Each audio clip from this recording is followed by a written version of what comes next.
Last Thanksgiving, my mother told everyone I refused to attend because I was unstable. I stood silent as Aunt Kara held up screenshot stacks proving I was never invited. My father stormed out. Grandma wept. The silver bracelet Mark gave me burned against my wrist. A memory they couldn't erase. I wasn't absent. I was erased. That was the day the silence shattered. Subscribe so you don't miss what's next. When I was 10, Dad used to lift me onto his shoulders at fireworks shows, pointing out consolations after Mark's death. He never touched me again. Mom started tossing my clothes without asking. Too childish, she'd say. I stopped leaving toys around. I kept quiet at dinner. Aunt Kara once whispered, "You don't have to disappear to survive." I didn't understand then, but her words stuck. They were already starting to erase me. At 12, I brought home a trophy from the school art fair. Mom frowned. "Don't show off," she muttered, slipping it into a drawer. Dad didn't say a word. That night, I heard them arguing about how I needed less attention. I stopped drawing after that. My sketch spot stayed under my bed, untouched. Grandma found it years later and cried, "You loved this." They'd made me believe my joy was shameful. It worked for a while. At 15, I found my baby pictures missing from every album.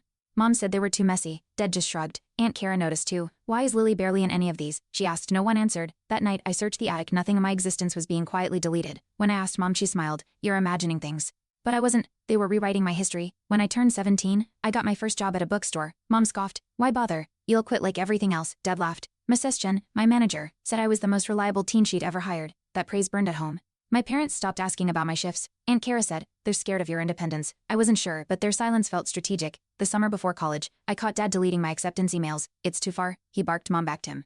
Aunt Kara called the admissions office. They confirmed the offer still stood. I moved in with her weeks later. My parents didn't visit, not once that fall. I met Dr. Martinez. "You didn't imagine this," she said. For the first time, someone believed me. It was like breathing. One winter break, I returned home to find my room repainted and empty. "We thought you'd outgrown it," Mom said. "My posters, books, even the drawing from second grade gone." Aunt Kara's face turned pale. "They're purging you." I stayed at a hotel that night. Claire, my social worker, filed a report. It didn't change much legally, but it was the first official record that I existed. Before graduation, I saw my name missing from the family group chat. Samantha showed me. Mom told everyone I'd chosen a different path. No explanation.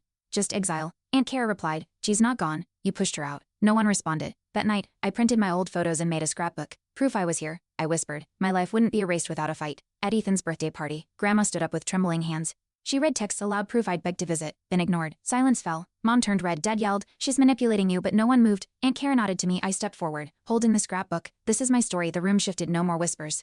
No more pretending. For the first time, I saw doubt in their eyes. Uncle Christopher pulled up the family Facebook page. My photos were missing, every event carefully edited. He asked Dad, "Why delete her?" Mom snapped, "It was cleaner that way." Cleaner, as if I were dirt. Grace, my grandmother, slapped the table. "Lily is your daughter." I didn't cry. I met their eyes. "You wanted to erase me, but I'm right here." It echoed like thunder. Their silence was the confession. Samantha stood next. I remember Lily braiding my hair at every sleepover. She held a photo as in matching pajamas. "You told me she moved away without saying goodbye." Her voice cracked. "You lied." Mom reached for her, but Samantha pulled back. I deserved the truth. My knees trembled, but I didn't fall. For once, someone saw me not as a burden, but as family. Their version of me was crumbling fast. Mom collapsed into a chair, muttering, "We did what was best." Aunt Kara snapped, "For whom?" The tension thickened. Grace passed me a tiny box. Mark's old keychain, a guitar pick encased in resin. "He wanted you to have it." My fingers curled around it. Dad stood frozen. No denial, no apology, just cowardice. I finally saw them, not monsters, but small people who tried to vanish what they couldn't control. Claire stepped forward, reading the therapist's evaluation aloud. Lily exhibited signs of prolonged emotional neglect and gaslighting. The room stilled. Dr. Martinez confirmed she wasn't unstable. She was surviving, and my mother whispered, "We didn't mean harm." But the weight of intention didn't erase the scars. Samantha cried. Grandma nodded. The truth is loud now. For years, they made me question myself. Out every voice echoed what I always knew: I wasn't broken. Grandma raised her voice. "Lily stays in this family whether you like it or not." Dad tried to object, but Christopher blocked him. "No more lies." I stood still, heart pounding. Mark's keychain in my palm felt like an anchor. Kara smiled at me through tears. "They can't erase you anymore." I believed her. For the first time, I believed in me. They buried the truth, but I dug it out, piece by piece, just when I thought it was over. Mom posted online that I was unwell and untrustworthy. Hundreds of her therapist clients saw it. Claire called immediately. "This is defamation." Aunt Kara filed a complaint with the licensing board. My hands shook as I printed screenshots. Dr. Martinez assured me she crossed a legal line. The keychain felt hot in my pocket. I wasn't powerless. This time, they picked the wrong girl to silence. The licensing board launched an investigation. Meanwhile, Aunt Kara found that my medical records had been altered, appointments canceled, therapy notes missing. They tampered with your history. She said I felt dizzy. Claire connected us to a forensic specialist. "This isn't just family dysfunction, it's abuse." The truth wasn't just personal, it was systemic. For years, I doubted my reality. Our professionals were saying it too. I wasn't paranoid. I was right all along. Christopher dug deeper into old emails. He found a message from Dad to the family. "We need space." From Lily. "She disturbs the peace." It was sent the day after Mark died. That's when the erasure began. Grandma's eyes filled with tears. "I never saw this." She printed it and brought it to family court. The silence wasn't random, it was planned. They didn't lose me, they chose to forget me. The court hearing was brutal. Mom cried, insisting she never meant harm. Dad looked away, but the paper trail spoke louder. Altered records, silenced communication, missing photos, it all added up. Claire spoke on my behalf. Lily's identity wasn't just ignored, it was erased. The judge granted me legal emancipation. I walked out free not from duty, but from their narrative. I wasn't their version of Lily anymore. I was finally just me. Days later, a journalist reached out. Someone had leaked the court documents. Your story matters, she said. At first I hesitated. Then I remembered all the girls who whispered in group therapy. I thought I was crazy too. I agreed. The article went viral. Strangers emailed thanking me. A girl from Ohio wrote. They tried to erase me too. I wasn't alone. The silence they built had cracked. My voice had found a crowd. Grandma hosted a public family apology event. Some called it performative, but I knew her heart. She read from my scrapbook. This is Lily's life, not ours to edit. Dad didn't show. Mom sent a letter. I didn't read it. I spoke instead. You can't erase someone who survived. The audience applauded. I saw Samantha wipe her eyes. Kara squeezed my hand. For the first time, my story was mine, loud, raw, and real. Mrs. Jen offered me a full-time position at the bookstore. We need someone steady, she said, eyes kind. I accepted. That place had once been my escape. Now, it was my ground. I created a shelf titled Erased Voices, Books by Survivors, Rebels, Truth Tellers. Customers stopped to read the placard. This shelf exists because someone refused to be erased. Every day, I shelved my story alongside others. We were never gone, just silenced. Until now, one morning I received a voicemail from Dad. His voice cracked. I don't recognize myself in what I did. He wanted to talk. I played the message for Dr. Martinez. Closure doesn't always mean reconnection, she said. I deleted it. That decision felt louder than any confrontation. Grandma brought me tea that night. Sometimes, strength is choosing not to return. I nodded. I wasn't their daughter anymore, not by erasure, but by liberation. A high school counselor invited me to speak to students about resilience. I almost declined. Then I remembered the scared girl I was drawing in secret, afraid to be seen. I said yes. At the assembly, I shared my story. One teen approached after. Eyes wet, I thought it was just me. I hugged her. It never is. I wasn't just reclaiming my past, I was giving others permission to reclaim theirs. That was power. The bookstore hosted a panel on family estrangement. I moderated. Samantha joined as a guest.